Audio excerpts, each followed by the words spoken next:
You've probably heard different terms being used to talk about the financial lives of individuals. Financial literacy, financial capability, and financial wellness are some of them. Terms are important because if we are to support individuals to improve their financial lives, we should understand what the financial destination is, what the stops along the way are, and what is just the wrong pathway. Financial literacy refers to having the knowledge and skills necessary to make sound financial decisions and make one's money. This is usually where the attention of financial educators has been. For a long time, financial literacy was seen as the pathway to improve our financial lives. Some believed in financial literacy so much that spoke about it as if it was, in fact, the final destination. But today we know that having financial knowledge and skills may be important, but is insufficient to improve by itself our financial situation. We have come to recognize the importance of not only having the knowledge and skills to manage our money and make financial decisions in our best interest, but also the crucial importance of having the opportunity.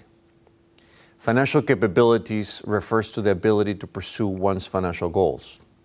Our financial goals are part of who we are, what we value, what we hope for our lives, are cultural beings. The main difference between financial literacy and financial capability is that financial capabilities require that individuals and communities have the opportunity to put their knowledge and skills into action.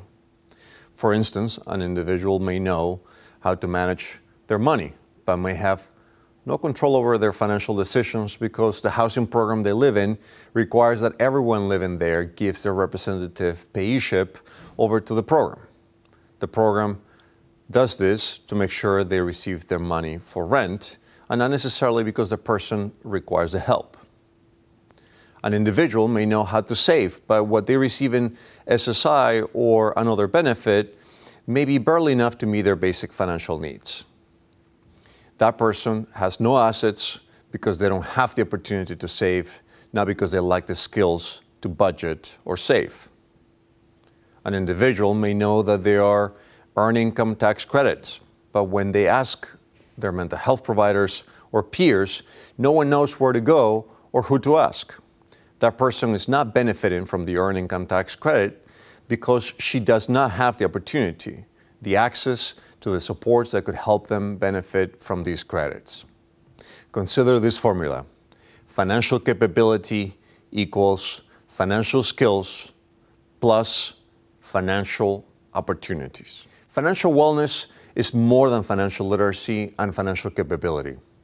Financial wellness is the overall state of well-being that results from having important knowledge and skills about money, the opportunity to take financial action, and our capabilities. Financial wellness manifests in areas that are meaningful to us, such as stability, security, control, and autonomy.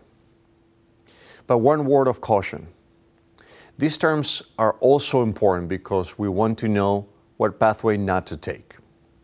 Focusing on financial literacy alone can have an unintended consequence.